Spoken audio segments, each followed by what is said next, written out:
Okay, everybody. I think that's a great segue to start and kick off our monthly webinar on cyber crisis. Are you ready to respond and recover? Thank you very much indeed, everybody, for joining. Really excellent to have so many people attending and expressing an interest in this really hot topic right now. Firstly, I'm going to introduce you to our speakers. So I'm going to do the top of the session and nothing more. You're going to have a wonderful, wonderful discussion and a great deal of a readout from Lewis Pack, our head of cyber defense at CyberOne. You may well have heard from Lewis before, hugely experienced and has a great deal of content and relevance to bring today. And Philip Ridley, our Director of Cyber Risk Management. And Philip comes with a huge amount of expertise and background to bring to the party. But let's dive into a little bit more information around CyberOne and some details around the organisation and the team that are going to be presenting through to you today. This slide may well have been seen by a few of you before, but let me just talk to you about a little bit of the key readouts. Our experience, our 20+ years experience, is the key area that we really love to sit on, that cybersecurity operations piece. And we seem to comfortably and happily support customers in all of our key segments and industries. We're very proud of our UK driven innovation and our comprehensive portfolio of services, and especially our extensive expertise and experience that you can see within our credentials section and along our wide base of clients. If we look at our comprehensive portfolio and instant response, that's where we're going to go to today. But in order to get there, we've had to go through a great deal of work to acquire our CREST, our NCSC, and all of our Microsoft specific accreditations and badges. The most important one that we see now on that screen is around MISA. And our CyberOne have recently been recognised as a member of Microsoft Intelligence Security Association, or MISA, and we are extremely proud of this recognition and this announcement. As you can see, the membership is very exclusive, and we are here to help our customers and prospects, driving alongside our Microsoft Director who's on our board, Tracy, to help you with all of your requirements now and in the future. I'll now hand over to Lewis just to talk us through our agenda. Thank you, Charlie. I really appreciate the introduction. So just spinning forward. So the agenda today, quite simple. It's all focused around incident response, recovery, and various associated topics. We're going to begin by looking at a couple of different landscapes, the cyber landscape in general, and then some threat landscapes. We're going to go and understand DFIR, and then we're going to take some time to get some practical advice, look at some real examples of incidents that have happened, and then we're going to follow that on with some post-incident learning and some guidance around that, some guidance around building resilience in business, and then some guidance on where to start if you are earlier on in this journey. With that said, I'm going to hand over to Phil, who's going to cover the cyber landscape. Thank you, Phil. Fantastic. Thanks very much, Lewis. So do you want to spin forward for me? So yeah, I think for everyone, it's really important to realise, obviously attendance on this webinar today is all about an IR plan, and having a plan in the first place is in our experience is the key to dealing with incidents as and when they arise. I think we're all well aware that in today's world, cyber incidents affect everyone and anywhere. It's not the case of if they happen, it's a case of when they happen. So we're really interested to sort of set the landscape for you. I suppose the headline figure here we can see is that according to the UK government cybersecurity breaches survey, only 22% of businesses have a formal IR plan. So, that's obviously a split between SMEs and enterprise, but less than a quarter of businesses actually have a plan, which is, in today's connected world, rather surprising, although, we appreciate that this is just one part of the wider cybersecurity puzzle. Do you want to spin on, please, Lewis? Thank you. And part of that, we think, is to do with the gap in the cyber workforce. So, cyber, even though it's been around for a while in various guises, effectively is still a relatively small part of a modern workforce. You have IT teams who are obviously quite rightly concentrating on keeping the lights on, keeping your business going, and keeping everyone productive. But cybersecurity still lags behind in terms of an IT skill set. According to ISC2, 5.5 million global workers in IT security. 33% of business leaders said budget was a consideration. So for cyber shortages, excuse me. So for some of you attending, no doubt you will have had these conversations with your leadership. It's that balance between having the resource to have a adequate cybersecurity program and explaining the reasons why, I suppose, you need that budget. What's the worst that can happen? Well, as we'll talk about later on, effectively your business could be wiped out. Cybercrime has a business in its own right, is rather surprisingly, or perhaps unsurprisingly, by numbers, the third largest economy in the world. If you were to add it up, all the ransoms and various money that flows around the cybercrime ecosystem, it's worth $9.2 trillion, according to some statistics, and is by far and away the biggest area of growth, outstripping mainstream economies by a factor of 2 or 3 in some cases. So it's a problem, it's not going away, and there's a lot of money which obviously attracts a lot of attention. You spin on, please, Lewis. Thank you. We can further break down those numbers into different types of attacks. So high level, we've got 3 sort of main categories of attacks. Ransomware, no doubt everyone is familiar with in some way, shape or form. These statistics here show that the average cost per attack is about $5 million. So that's across the board. That's person time, that's assets, that's lost business. Destructive attacks slightly above at 5.2 million, and data breaches slightly behind at 4.9 million. So these are real world impacts for your business.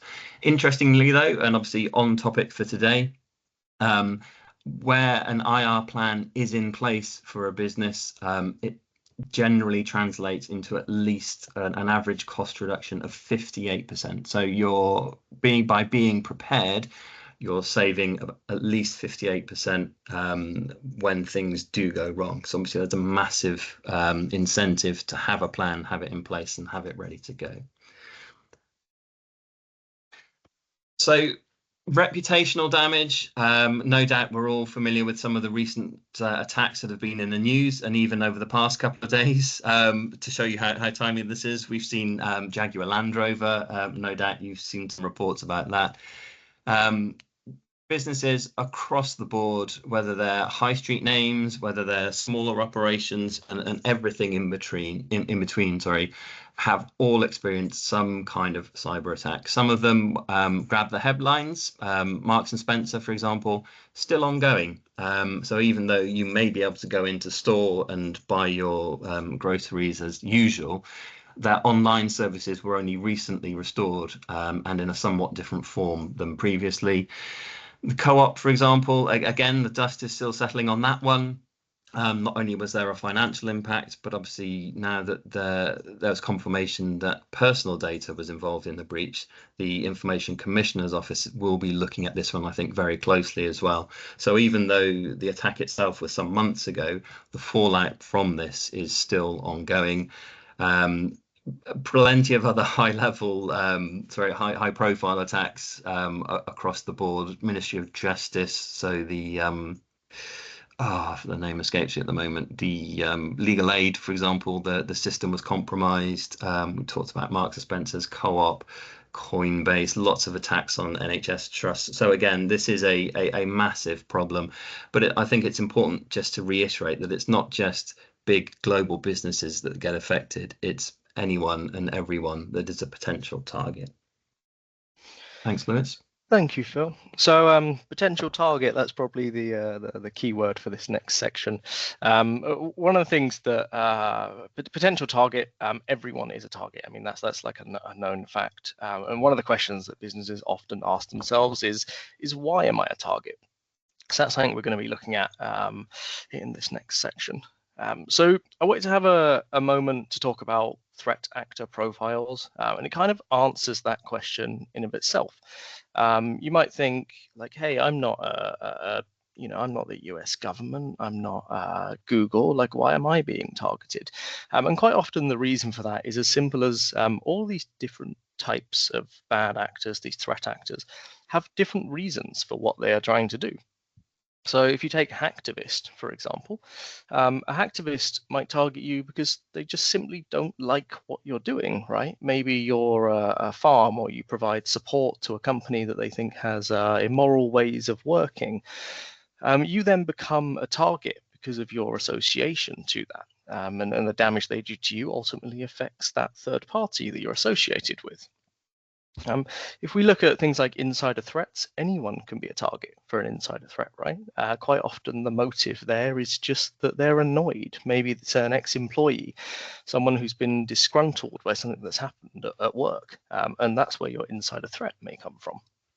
Now, on the left side, two of the bigger titans in the sort of threat actor world are nation-state actors and criminal gangs. Both of these in their own right represent huge problems for businesses. They have nation states, for example, have massive budgets. They'll have R&D departments. They will burn hours and hours and months preparing, deciding how to complete their objectives. And criminal gangs, very much the same, right? They have unlimited resource. What was that number? 9.2 trillion, right? They have so much money sitting behind them. They have time. They have people supporting them. They'll get hired out by other parties. I remember Lockbit, for example, not as much in the news anymore after what happened to them about 6 months ago. But they were forever being utilized by other threat actors, by nation states, etc., to complete objectives because of how sophisticated and effective they were. Now, a joke that we often make in the SOC in CyberOne is about the impact that the threat actors making their plays has on us as an organization, on our customers, on just the general cybersecurity world in general. Quite often, a politician might say something. They will make a comment about something that's going on, between different states, and that will have an impact on us. A great example of that is the UK government announcement that they made in May this year. Now, they said they were going to deliver something that is, I mean, it's amazing if it lives up to what they're saying. Pioneering battlefield system, right? It will have $1 billion+ of investment. There's battle-ready software, whatever that actually means once you take the PR off of it. But ultimately, it's a really positive thing. Now, within that messaging that they delivered, they named some particular other countries, particular sort of countries that you might associate with malicious cyber activity, like Russia, for example. And what they've inadvertently done there is given those other states a deadline to work to. So they've said, hey, by 2027, we're going to be fully ramped and we're going to be making big plays that will affect your ability to have cyber leverage over us. Now, for someone like Russia, who may be in this game already, they've been doing it for years, they now have the opportunity to try and make the UK government bankrupt by 2027. And how are they going to do that? They're going to come to the people who make it money. They're going to target your UK-based companies. Maybe it'll be your big high street shops. It might be cyber companies, MSPs. It could be anyone, right? They will target things that exist in the UK because ultimately the government has given them an objective to do. Now, Phil, I don't know if you want to weigh in on this bit a little bit because of your sort of inside knowledge, but these are some of the examples we've really seen over the last 8, 10, 15 odd years where we can see that damage occurring because of plays that nation states are taking against each other. If we look at NotPetya, for example, there was destructive wiper was spread via Medoc. It ultimately went global and it crippled Maersk, and that had a huge repercussion for those people. Sorry, Phil, I see you've unmuted your mic. We've been That's all right. Thanks, Des. I didn't want to interrupt your flow, but yeah, I think in summary, what we have seen, especially for those nation states that don't overtly engage in this kind of thing, they use, effectively, they have their own supply chain sort of locally, if that makes sense. So especially countries like China, for example, the Chinese government will openly state that they don't engage in cyber warfare. Well, technically that's true because they use third parties. So a lot of the campaigns that we see from China, for example, on the face of it may seem to be hacking groups, but behind the scenes they're actually sort of state sponsored. And a lot of the time we see there's a lot of sort of fallout. So once a tool or a technique is released into the wild by a state sponsored or a state organization, those eventually make their way to the sort of lower level or the sort of run-of-the-mill cybercrime groups, which again, as Lewis has said, has an impact on us. So these make headlines, these have big business impacts, but the techniques and the tools eventually trickle down and become a problem for everybody. Yeah, that's very much one of the things that does keep me up at night. It's the USA saying, "Oh, we're going to do this." It means there'll be a 0-day dropped, right? They'll hold on to these things because they want to use them when it's most beneficial to them, and ultimately, the rest of the world will suffer for that because, as Phil just said, it will get leaked. Nothing's ever secret for very long. But yeah, the sort of other key examples here, like Google briefly left China around Operation Aura, and that had a massive impact on their stocks. It had a massive impact on just people in China not being able to use a really valuable service day to day. Something we'll see time and time again that unfortunately as businesses we suffer for. Now, if we think about cyber criminal gangs, and I want to put a slightly positive note on this, there's actually some benefit to the way they operate. Now, something we see again and again inside the SOC is because of the way they work like a business, you will have distributed teams performing different parts of the operation. You might have a team who's worried about accessing the device to begin with, and you might have a team who's worried about exfiltrating the device. Now, by having these split responsibilities, you end up with delays being introduced, which can actually be quite beneficial for organizations, especially when we look at some more complex attacks. For example, there's this big debate that goes on constantly about should you pay ransomware, shouldn't you pay ransomware? Everyone is on the fence about it. My personal opinion is if you pay a ransomware and they are a real business, the other side, they will pay it, right? Because they will return your data, because ultimately, if they don't uphold to the sort of, in quotes, business contract they've built with you for stealing your data, then no one would ever pay it, right? Don't take my advice as verbatim. Consult someone, a legal professional, when you get into that situation. But these kind of things, they introduce variables and sort of new fun challenges that we have to overcome by them operating like a business. And as I just sort of referenced a second ago, you will have your recon team, you will have your access team and your execution team and so on that exist inside these criminal cyber gangs. And the fact they're split, yes, it introduces some things we can work with, some delays that they don't want, that we do benefit from, but it also means they are significantly more sophisticated at every single step. They will do a much better job of finding what they need to attack. They'll do a much better job at scouting you out and working out what the best way is they can phish your CEO, for example. And then once they've completed that, they'll be very effective at taking data from your systems or deploying those ransomwares or whatever that may look like. Each stage of that life cycle, that attack life cycle, they will be better at than they ever have been before.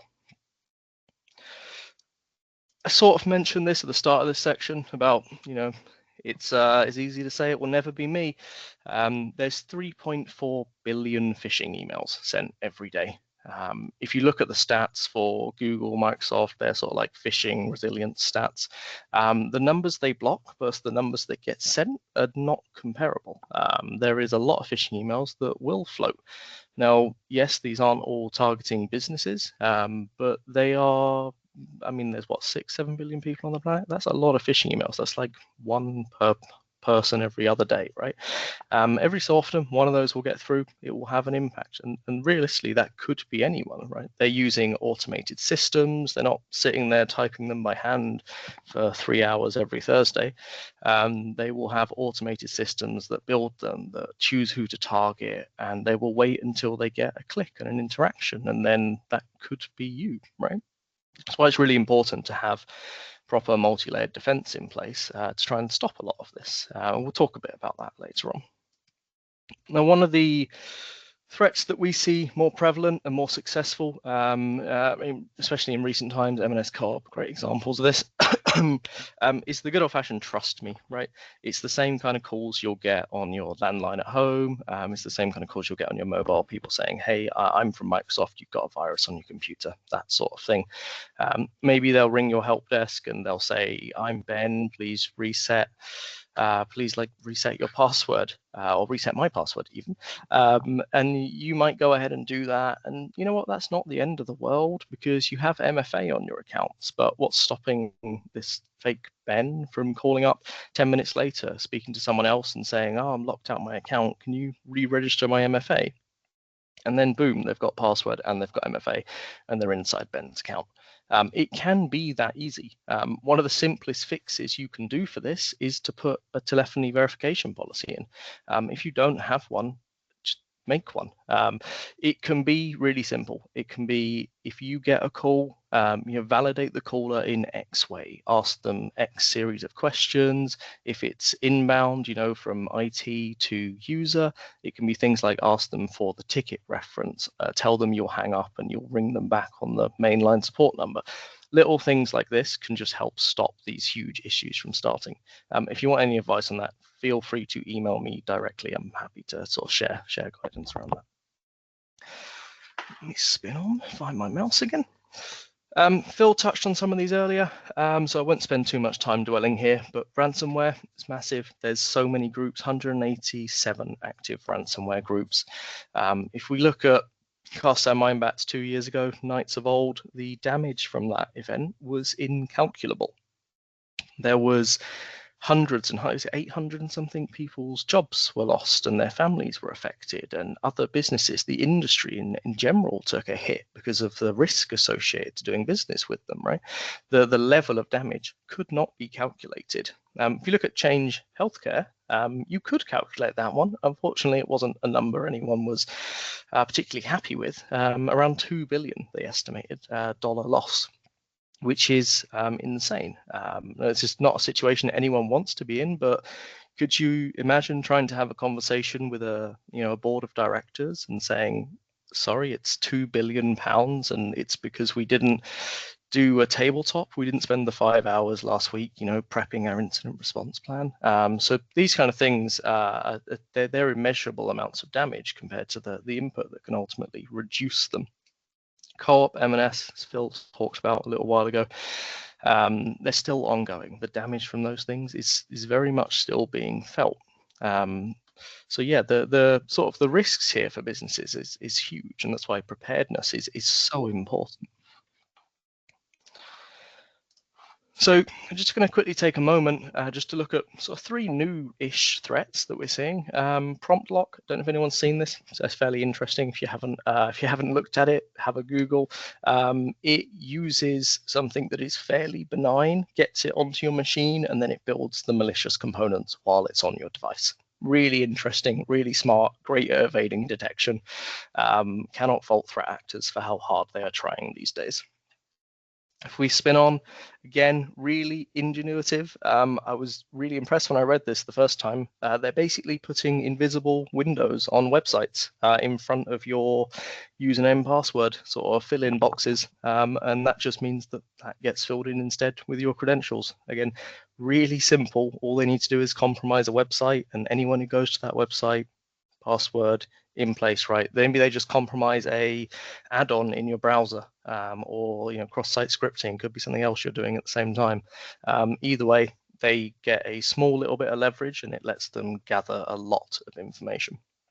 Don't worry, this has been patched by almost every major password manager vendor, so no need to lose sleep over that. Another great example, App Suite PDF editor. It was used by tons of people. It went a bit off the rails. Some malicious code got buried into it. As you went through the EULA, it started doing malicious things. It would reach out to a C2 server. It would download another payload, install it on your device. Again, really creative. They took something that pre-existed in businesses, in users' devices, and they leveraged it to be able to do something malicious.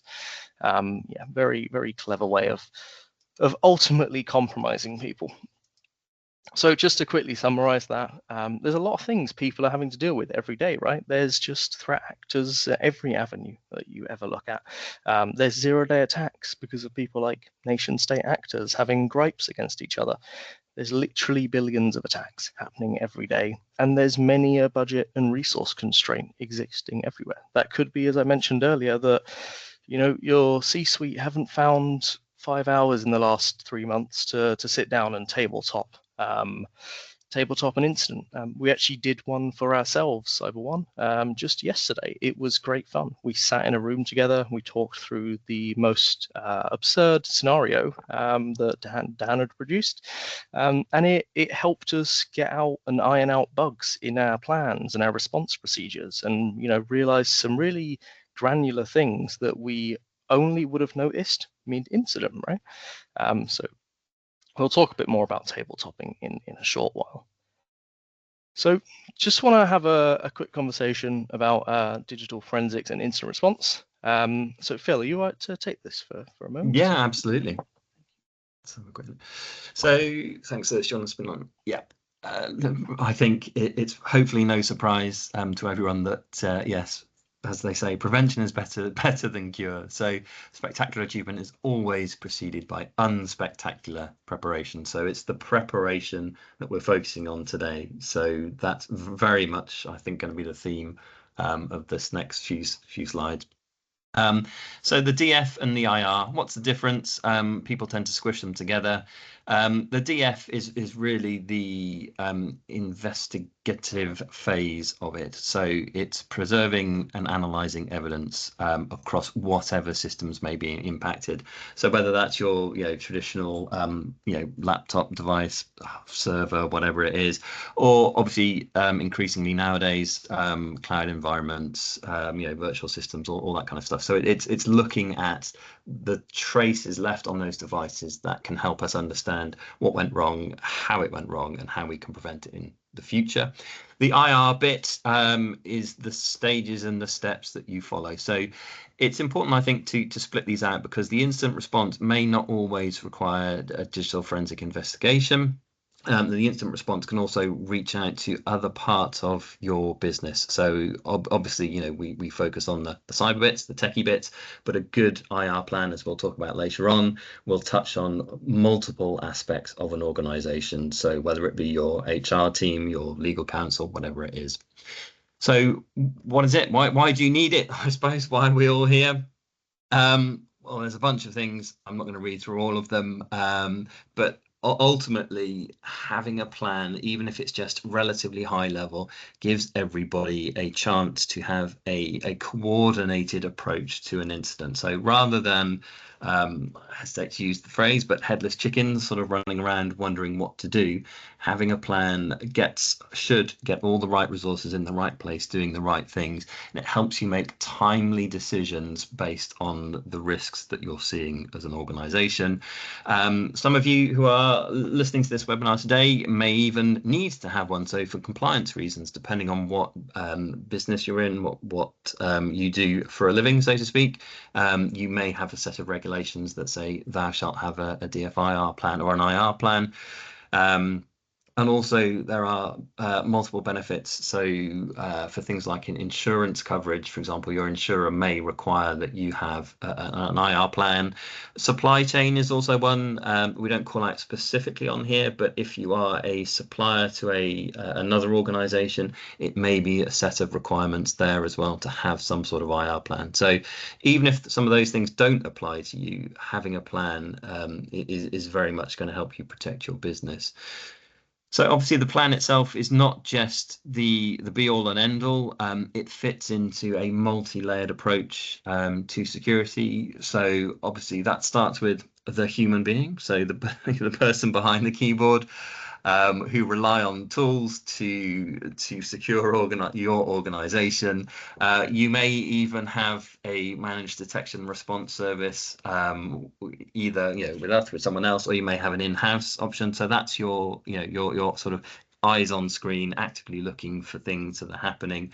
And if, for example, it were to all go wrong, or you spotted something you weren't sure about that triggered a red flag, that's when you would initiate your IR plan or call in your DFA provider. So it fits into the puzzle that it is cybersecurity. It's part of a defense in depth approach to looking after your business, your organization.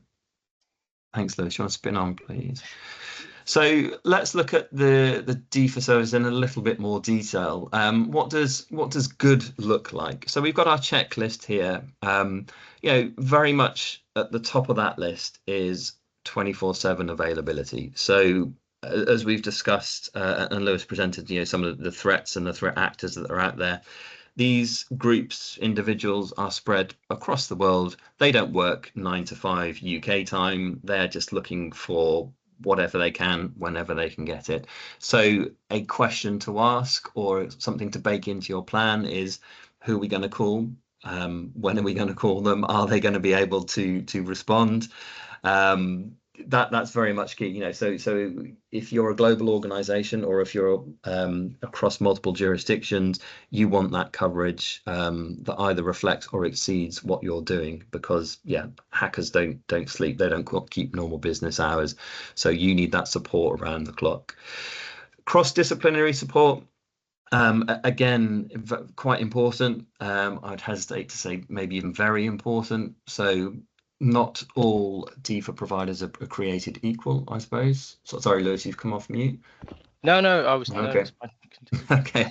So this would be, you need a provider that understands, has experience, or has the relevant connections to deal with whatever you've got in your environment. So you may be lucky, you may have a nice shiny new infrastructure, you may be cloud first, and you might have got a lot of modern kit and you're happy with it.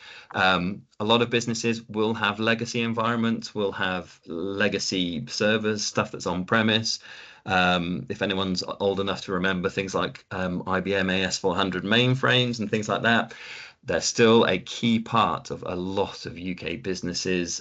You may have got, for example, a manufacturing floor that runs some weird and wonderful OT type stuff, embedded systems.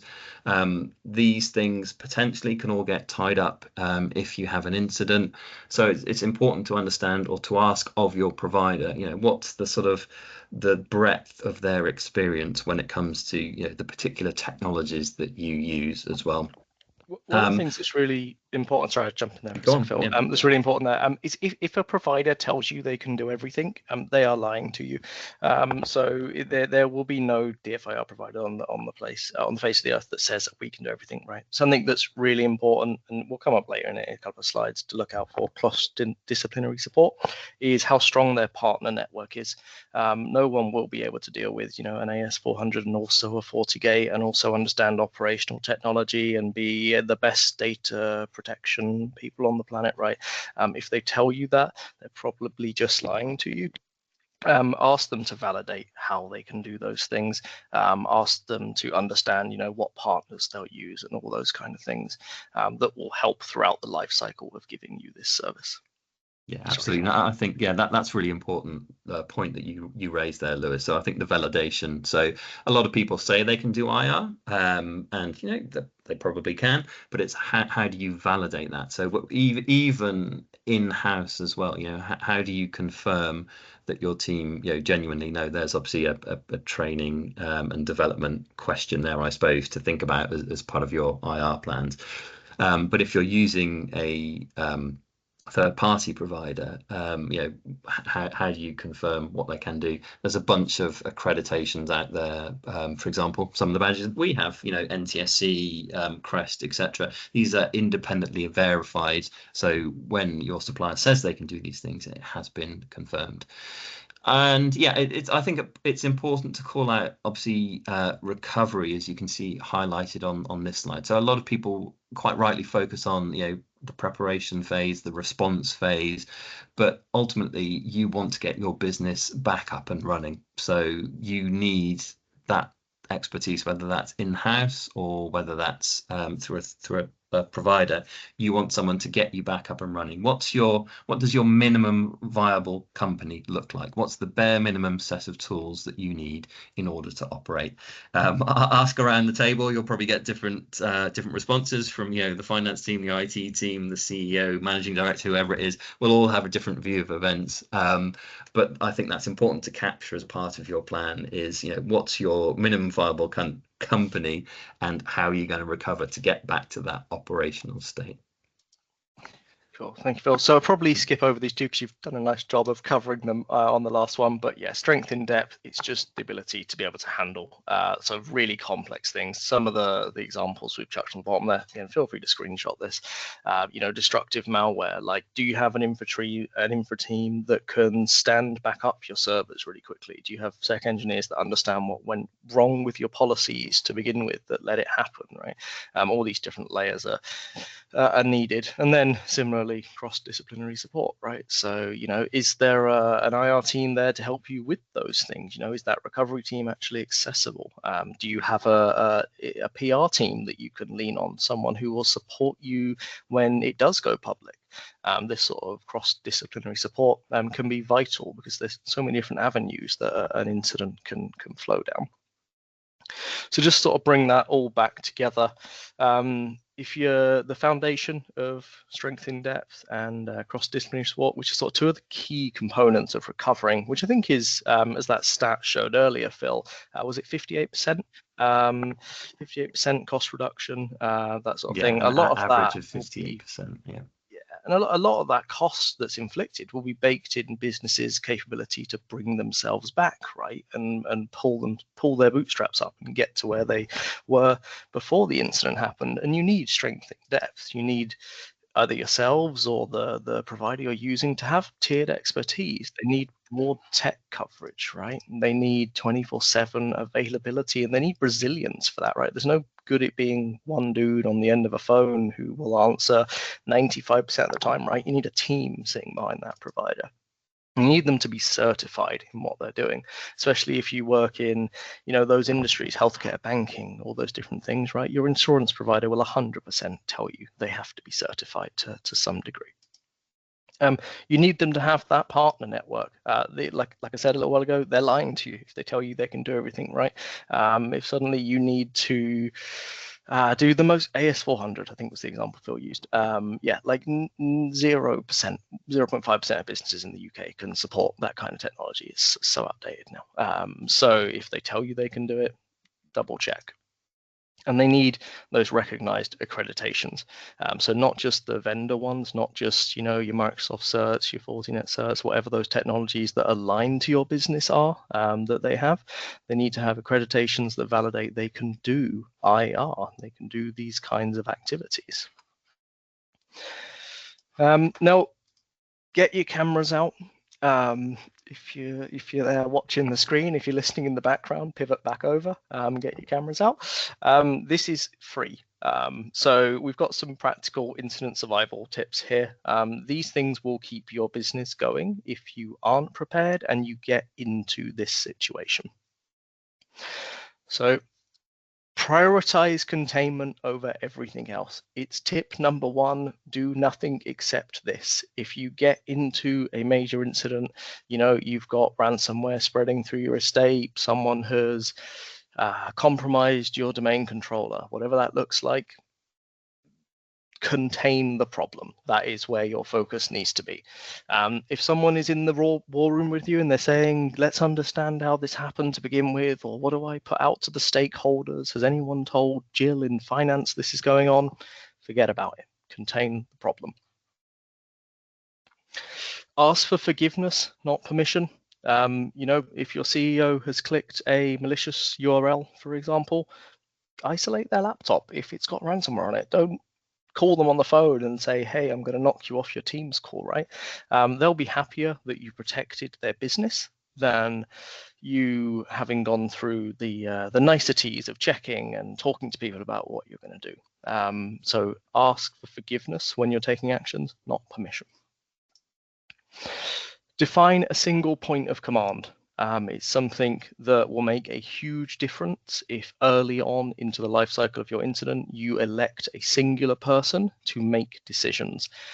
Now, that person can be wrong sometimes. Maybe they don't have all the information. They should use the people around them to inform their decisions. They should take information in and compare it and, ultimately make a decision. But a single person being responsible for those decisions will significantly reduce the time and the arguments and ultimately the time it takes you to fix the problem. Coming on to tip number 4. Again, very simple. Establish centralized communications. It can be as simple as, spawning a Teams call and turning a transcript on, which will be what we come on to in a second. Somewhere that people can talk together. They can jump into as they want. They can, hop in and out. You can have one point where all communications flow through. And just a really quick one. Sorry, Lewis, to interrupt you. Really quick one on here as well is plan for a backup communication system as well. So if your, for example, if your Microsoft 365 environment is compromised, you probably don't want to be talking about incident response via Teams. So have a backup comms plan, whether it's WhatsApp or I don't know a different provider. Very, very, very useful to have one just in case of emergency. 100%, yeah. Thank you, Phil. Yeah, so WhatsApp, great example. It's secure, right? End-to-end encrypted. A lot of companies use things like Discord. Maybe they have a Slack instance up in the background that no one's paid for, but it's a free license on Slack because you're not using any of the fun features. All these kind of things, just having a backup will save you the day that your Microsoft estate goes down, for example. Tip number 5, document things as you go. Your insurers won't pay out if you have no records of what's going on. So turn on the transcript the second you get into those calls. If it's the kind of thing that has a transcript, take screenshots as you go. If you've got an ITSM, put it all in the ITSM. Everyone should be updating with the actions they're doing, the reasoning for the decisions, just dumping screenshots, logs they've extracted, whatever that is. You can always pass and understand documentation afterwards. If you don't know what you should be documenting, just dump everything in there, figure it out 2 days later. And tip number 6, accept that you will be wrong. So no one makes the right decision every single time. We had this in our tabletop that we did yesterday. I made some very brazen decisions that I was extremely confident with. And then, one slide later in the tabletop, we discovered it was a horribly wrong decision to make. But ultimately, we progressed the containment, right? We'd made a benefit. Even if it wasn't the best thing we could have done, we'd made a benefit. So a great example of where this may come up in real world, if you've got a web server that's hooked into maybe a database with customer information in it and you think it's been compromised, take the server offline. You may be wrong, but if you're not wrong, your customer database has been compromised, right? It's almost the definitive versus the maybe. You are making a decision because you know the outcome will be terrible if you don't make the decision. And when you do make the decision, you're not sure what the outcome will be, and that is a better option. Now I've put all these onto a singular slide, so feel free to take a screenshot of this. If you don't have an IR plan, if you're not prepared for these sort of major incident scenarios, these 6 things will get you out of the woods if you follow this advice. Obviously, it goes without saying, if it's ever bad enough, there are many a company available. You can look on websites like NCSC for assured providers. Ourselves, for example, will help with this sort of thing. There are companies out there that can support you if you're completely out of your depth. Very much so. We'll help you through these major scenarios. Now, so just going to spin on and have a few minutes talking about what a real example of this would look like, hopefully to contextualize some of the things we've said as we've been going through. I realize we're getting close to the end of the time. Mark, I can see you blinking at me. So I will try and hurry through this. So this is an example of an incident that we dealt with as CyberOne. It's been completely anonymized, just for obviously the purpose of this call. The year it was 2024.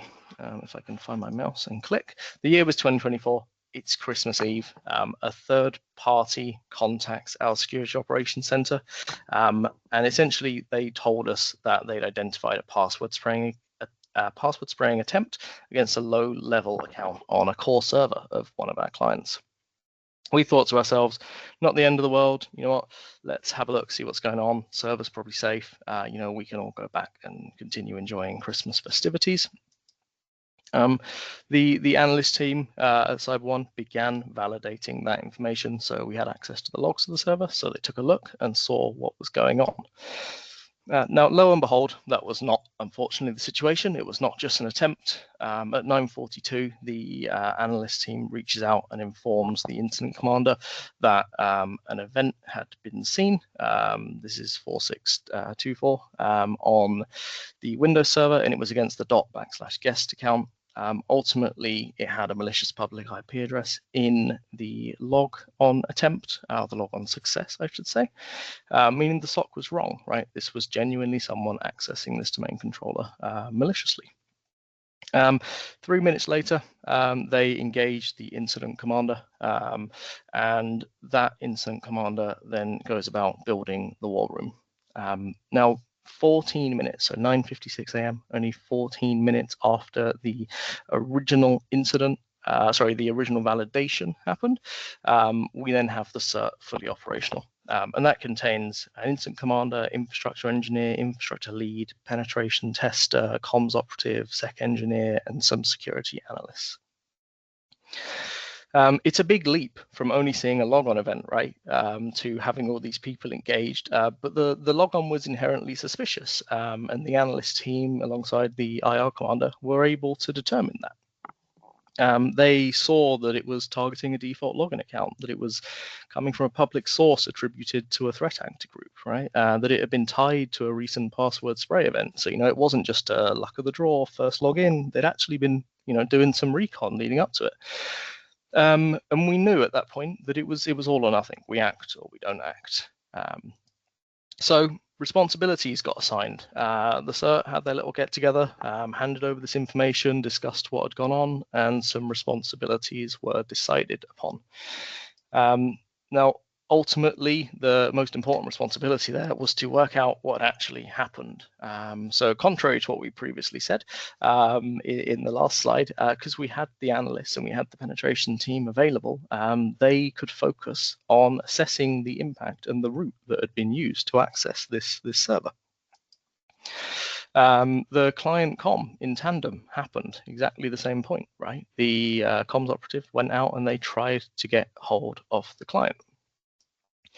Now, shortly after that, again, same point in time, different team handling this. The containment actions were initiated. The CyberOne security team, security engineering team, elected to go and contain that server. Now, they'd made that decision alongside the IR commander. Unfortunately, they hadn't been able to get hold of the client at this point, but we knew the risk was huge for the customer if we couldn't get this gone quickly. Potentially, you're talking domain controller takeover. You're talking a lot of different problems that would spur off something that, you know, we could cope with if we contained it. That team then went about validating that containment. So not only did they do it, they went through the logs and they said, you know, I'm now seeing, you know, network sessions being denied outbound, all these kinds of different things to validate, hey, malicious actions have stopped and the containment, you know, is in effect. While that's happening, an infrastructure team steps in. Our infrastructure team went and validated that the operations of the business were still happening. So, you know, they went and had a look at the general server infrastructure, had a look to see if the second DC existed that it could have failed over those responsibilities to. And that's ultimately what ended up happening, right? So 20 minutes after that, the infrastructure team had to manually intervene. They had to move some of those roles manually across to other servers because it hadn't worked the way the high availability was supposed to. Just after that, the access route got identified, right? The access route is now known, so someone can start worrying about fixing that.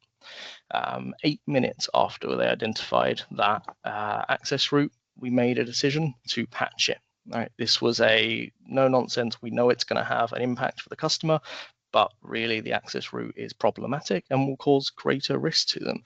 I think it was something like 2 other servers were caught up under the same potential exposure.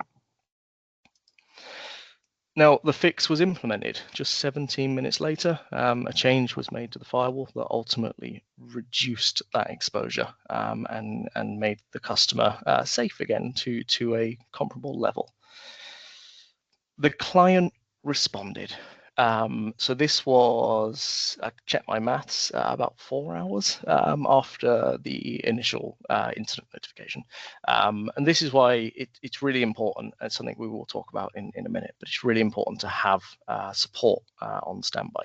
The damage that could have been done in the period between the initial access and the client first responding would have been huge, right? They could have ruined that server. They could have taken all the data from it, taken over every single account on it.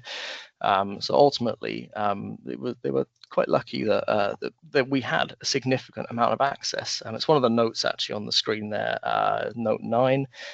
We had a very clean rules of engagement and access level with this customer, which ultimately meant we could take a lot of action for them. 13 minutes after the first response from that customer, that war room was joined. And ultimately, 45 minutes after that, full summary, walk them through what had happened, the actions that have been taken, the decisions that have been made, the reasoning for it, X, Y, Z. The cert was stood down. And everyone could go back to enjoying their Christmas. As much as it was a stressful engagement for the cert, the C1 management team did bless them with the takeaway about halfway through, so it wasn't the end of the world. But ultimately, the customer was safe, right? That was the important thing. They went from, oh, wow, this is terrible, was what the third-party SOC was informing us, to, hey, the customer is now secure again in probably, was it just under an hour? Yeah, must have been, yeah. Containment initiated 52 minutes. It was between those 2 events. It didn't stop there though. As with any sort of decent IR service, right, they will keep helping you. So later on in the day, we extended some telemetry coverage to that client, gave them some additional ability to bring new sources in, so their scene could see what was going on. In tandem with that, detection coverage to go along with it, right? Looking for persistent threats, all these kind of things that will help them ensure and be able to go back to their stakeholders in the new year and say, yeah, don't worry, we're fine, everything's okay. Forensic review, a bit of a lengthy process, right? But it had to happen. So the analyst team just grinded on, and they did a forensic review on that server, ultimately determining whether it was still at risk, whether anything had been stolen, and all those kind of related items. There was some recovery action started, like bringing that first domain controller back. Ultimately, having just the one, the sort of failover, it's not a good position for a business to be sat in, and that was handled by our infrastructure team. And then there was a meeting with the board, so you see slap bang in the middle of Christmas Day, where we helped them understand the risk that they were at. Now, a post-incident review was completed. Some documentation was underway, ultimately to give them a full life cycle and understanding of what had gone on, and that would be delivered down the line. Incident concluded, right? That would be amazing. Again, no, unfortunately not. It's never how these things go. We continued to support this client for around 2 months afterwards, specifically around these actions. The key thing there was just making sure they followed through and did everything we told them in that post-incident learning, to make sure that they would remain and continue to be safe. Now, so I'm going to spin on in the spirit of time. Post-incident learning, a great man once said, right, failure is just the opportunity to begin again. And that's the opportunity that our client took. There were some really simple lessons that they could learn. These kind of things. They didn't have effective change control on their firewall. Their 24/7 system didn't work over the holidays. All these sorts of things. And there were some really difficult lessons they had to learn. They had to accept that they were a really valuable target for threat actors, and that their own understanding of their security landscape was fairly weak. What this ultimately led them to do, the biggest change that they made, is they improved their incident readiness. So worrying about the technical, sure, it's good, it's important, but what they really worried about was being ready for incidents. You know, it was doing tabletop exercises, it was building IR plans, it was testing them regularly, and as that right side shows, continually feeding them. Right, it's not a do once and forget exercise. You need to do it again and again and again. To make sure that they are ready when you need them. I'm going to run through this section quite quickly, I reckon, just because of time. Building resilience. There's 3 key areas you need to focus on. Recovery planning. That's the most important thing for you to focus on in business. You need to have those plans pre-baked. You need to be able to ask yourself questions like, you know, can you rebuild your infrastructure quickly and safely? You need to be thinking about what does your business continuity look like? Something Phil mentioned earlier, minimum viable company. You know, is the finance team having access to Sage actually important? Or, you know, in a real dire situation, could they just log into the bank account manually and make payments through there? All these kinds of questions are things you need to be asking yourself, and you need to be honest about that when you ask yourself. So where to start? Realistically, it's these 4 places here. You need to understand your current position. You need to understand how you can leverage your current skills, resources, and suppliers. You need to be honest with yourself. There's no point saying, yeah, we're fine, don't worry, I've got security policies in place. You know, if there's a thought at the back of your head that something isn't right or shouldn't be done that way or could be done better, bring it up, deal with it as a group, as an organization. If you're not sure where to start at all, talk to a trusted cyber partner, right? Speak to whoever provides your SOC currently, or, you know, anyone you've done cyber things with, someone you trust. That's the important thing, and ask for their advice on the topic. If you're going to try and build a plan on your own, again, screenshot this page, right? This is the way to do it. You need to discover yourself. You need to research as much as you can. So what does my technology look like? How do other people recover? What does a IR plan for an organization like mine normally look like? You build that, you test it, you update it, and you do this on loop until you stop finding bugs every time you run through it. And then you are in a good position. If you're not sure where to start, again, NCSC Cyber Incident Response Template. Google that phrase, you will get some really useful information on where to begin. I won't dwell on this slide, take a screenshot of it. These are the sorts of questions you can ask yourself really early on. It's things like, do you have a plan? Are all sections of the business covered? Things like that. Take a screenshot, or Mark will probably distribute this out post. So to bring us to our conclusion, just some more information about finding a partner. We talked about this early on. There's some really key things you need to look for in a partner. So 24/7 availability. Think about the SLAs that they adhere to. You know, will they be on the phone 10 minutes after I call them? You know, is the war room actually going to be there fairly rapidly? Independent validation. Are they experienced? Do they have strength in depth? Do they have accreditations?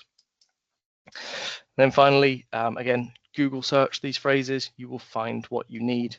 So Cyber Incident Response Provider, NCSC, great place to start, right? You'll find us on there.